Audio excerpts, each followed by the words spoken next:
Hi, I'm Alex Homer from Dr. Christensen's Ethics Accounting course. Today I've decided to do my whistleblower case on the Bernie Madoff scandal, which involves Harry Markopolos. So basically the backstory of the Bernie Madoff scandal is that Bernie Madoff was an extremely successful investor. Even when the market would go down, for some reason his funds would still seem to rise. So Harry Markopolos was working at a Boston firm at the time, and his boss wanted him to replicate Bernie Madoff's investing schemes. Well, so Markopolos started to investigate this, noticed that there were improprieties, and knew that there was most likely some sort of fraud. In the article, it mentions that at the very beginning, right when he looked at the trends of the funds that Bernie Madoff was managing and the payouts he was giving to his investors, that he knew there was some sort of fraud being committed because there were very few down months and really no down times at all. And so he was sure it was either a Ponzi scheme or that it was he had some sort of insider knowledge. So what Markopolos did is he tried to gather as much information as he could, and once he had that information, he went to the SEC and was ignored by them.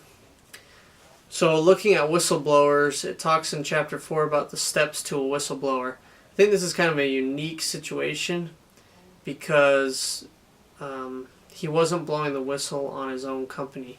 He was blowing the whistle on a company that he was competing against. So there was more of a benefit for him than just blowing the whistle. Like most whistleblowers, they do it because they feel they want to be ethical, but in his case he did have some financial incentives, so it was a little unique that way. He went to his manager. That's the first step it talks about in the book. Not really quite as applicable in this situation because his manager was obviously for him blowing the whistle and finding out that Madoff was in fact creating this Ponzi scheme, which meant that he was taking the money that his investors would give him and giving it to the new investors and kind of weeding out the old investors. So he also, it talks in the article, he discussed it with his wife. I know in the book it mentioned to talk about it with your family when you're thinking about blowing the whistle. Took it outside the company, took it to the SEC, Securities and Exchange Commission, and they basically blew him off. He called and called and called and tried to get them to listen to his evidence that he found against Madoff, and yet nobody would listen to him. Talked to his own company about it. That's step 4 in the whistleblower steps, and they were obviously for it because they wanted Madoff to go down as well. I don't think, the article makes it seem that they're not quite as for it as he was, but he was obviously more invested because he had taken the time to research what Madoff was doing and knew that there was serious fraud being committed. Went outside his chain of command. That's step 5.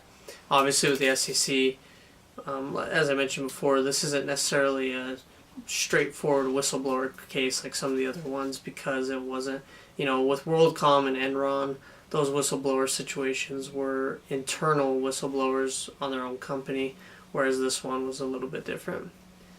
The last step to a whistleblower, if nothing changes, then you want to resign from your position. But obviously that wasn't something he was going to do because there was nothing going wrong with his particular company.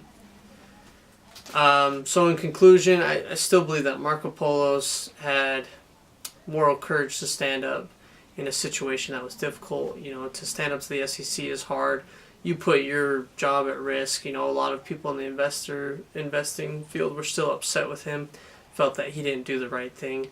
So to say that there was no risk is obviously not true, but it wasn't the typical standard whistleblower situation either. The SEC definitely needs to be more aware of whistleblowers and take heed to those tips. Thank you.